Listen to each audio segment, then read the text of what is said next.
Agora é o seguinte... Professor Walter, só fazer uma... Talvez, não sei se eu vou te ajudar ou te atrapalhar, mas vamos lá. A reforma, o principal reformador não foi Calvino. Não. Certo? Certo. O principal reformador o iniciador foi Lutero. Não apenas iniciador, mas o principal nome é o Lutero.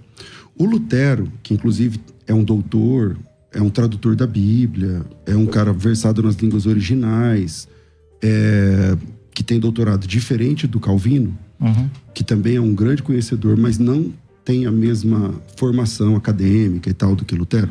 O próprio Lutero não é calvinista. O próprio Lutero não defende uma soteriologia exatamente como Calvino. Sim, exatamente. Na verdade, ele a combate. Quando o senhor diz que a reforma... que quem não conhece... O senhor disse assim, bom conhecer a história. É verdade.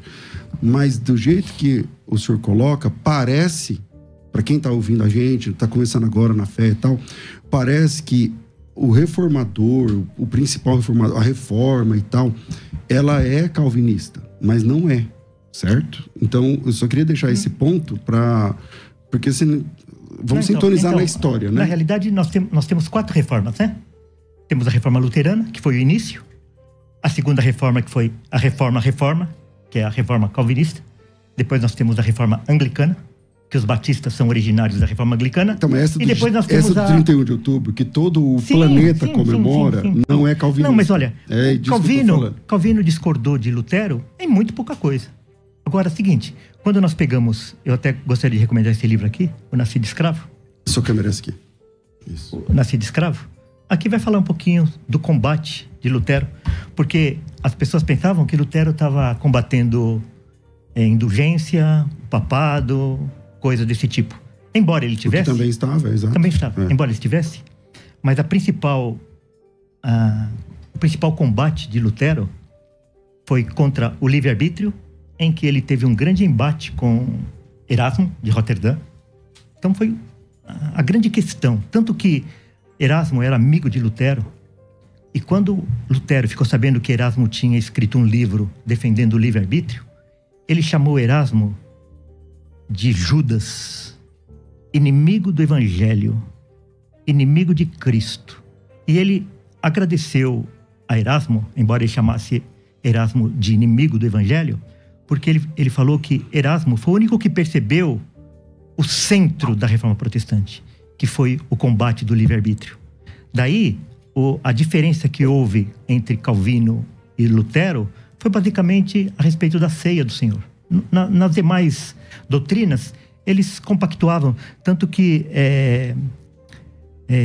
Calvino depois escreve as Institutas, e as Institutas, elas repetem grande parte daqueles ensinamentos de Lutero e de outros reformadores. Mas eu queria concluir, desculpa, porque eu acabei com o seu tempo. Então é o seguinte, a pessoa, ele pode acreditar no que ele quiser. Agora, ele precisa admitir que ele é um papista se ele defende a expiação universal. Pastor Marcelo. Não, eu queria ler o texto. Eu só estava respondendo a sua pergunta. Ele vos deu vida, estando vós mortos em vossos delitos e pecados. Então, aqui não se trata de um mendigo que recebe um presente. É um morto que é ressuscitado. E o morto, ele não tem poder de dizer se ele quer ser ressuscitado ou não. O mendigo, ele pode receber o presente ou não. Mas essa analogia não cabe do mendigo aí. Nos quais andastes outrora segundo o curso deste mundo, segundo o príncipe da potestade do ar, do espírito que agora atua nos filhos da desobediência. Daí lá no 8, ele vai dizer assim, porque pela graça sois salvos mediante a fé, e isso não vem de vós. O que não vem de vós? Porque pela graça sois salvos mediante a fé. Então, esse conjunto, graça, salvação, fé, não vem de vós. Então, a fé não vem do homem. A fé é um dom de Deus. Quem é que vai receber a fé? Vai receber a fé aqueles que foram eleitos por Deus e dado a Cristo, aqueles pelos quais Cristo morreu. Ok. Eu comecei esse bloco com o pastor Walter, vou terminar esse bloco com o pastor Marcelo e depois vamos para o intervalo. Bom, o debate aqui não é um debate histórico. Nós não estamos aqui discutindo cânones de Dort, remonstrância, reforma protestante. O debate aqui é bíblico, não é? O debate aqui é a palavra de Deus. A palavra de Deus está acima de tudo, de qualquer confissão de Westminster, americana, pode ser qualquer credo. É a palavra de Deus que é a base de tudo. Aliás, foi isso que Lutero disse para Erasmo. Erasmo, a diferença entre eu e você é que você se coloca acima da palavra. E eu me submeto à palavra de Deus. Então eu me submeto à autoridade das Escrituras e volto a esse texto. O dom de Deus aqui não é a fé. Você sabe qual que é o pronome neutro que é usado aqui, Walter? No original grego? No seu tempo. Faz seu tempo, melhor. Não, eu quero perguntar para ele. Eu sei. Qual que é? Qual que é o pronome neutro que é usado aqui? Eu não vou falar. Não, se você sabe, você não quer falar? Você pode perguntar o que você quiser, mas eu não vou falar. Ah, não vai falar que você não tem a resposta, né? Não, claro que tenho. Então responde para mim. Qual que é o pronome que é usado aqui no original grego? Não vou responder. Então tá bom. Como sempre, ele não responde, pastor César. Depois eu que sou deselegante, né? Dom de Deus mas eu não fui aqui... deselegante. Dom de Deus aqui não é a salvação. Até porque o pronome neutro aqui é a fé, está ligado à fé. Segundo os maiores eruditos do mundo, Norman Geisler, eu podia citar vários outros aqui que eu poderia usar aqui. A.T. Robertson. Quando o pronome neutro é usado no texto grego, remete ao que passou, não o antecedente. Então, pela graça sois salvos mediante a fé. Isso não vem de vós. O que não vem de vós é a graça, é a salvação. Agora, a fé, Deus não pode ter fé nele mesmo. A fé é um dom que Deus dá à pessoa para crer, não é? A palavra de Deus diz assim... Você diz que é um dom que Deus dá à pessoa, não é o que ele está dizendo? Que é Deus que dá a fé? É a salvação, a fé não. A fé é uma confiança inabalável no caráter de Deus gerada pela palavra. Porque ele disse aqui que a fé é Deus que dá, não é Deus que dá.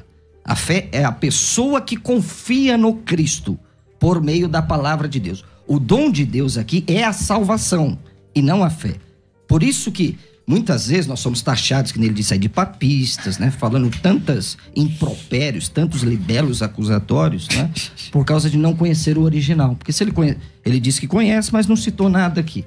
Então, a salvação é um dom de Deus. A fé é o homem que coloca em Cristo, porque Paulo disse, depois Hebreus disse que sem fé é impossível agradar a Deus. Parece sempre que a discussão é sempre sobre calvinismo, arminianismo. Numa das falas do pastor Walter, ele falou que ou é isso ou é o outro. É muito meio dualista, né? Ou é calvinismo ou é arminianismo. Mas existem outras leituras, como eu falei no começo do programa. A soteriologia agostiniana não é exatamente calvinista dos 5 pontos de hoje.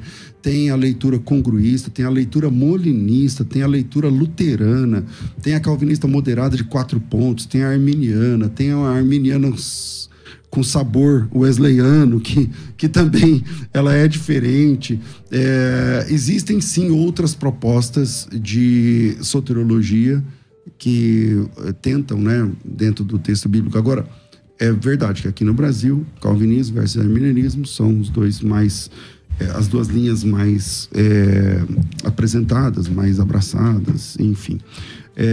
Agora, não estou dizendo que tudo isso que eu falei, todas essas linhas que eu disse agora, eu concordo com elas, ou são todas... Então, mas existem outras leituras, como, por exemplo, o molinismo, que na minha cabeça é do século XVI também. Também pertence ao século XVI e defende uma ideia de livre-arbítrio com a soberania de Deus, e tem ali uma proposta de tentar costurar essas duas doutrinas que são bíblicas.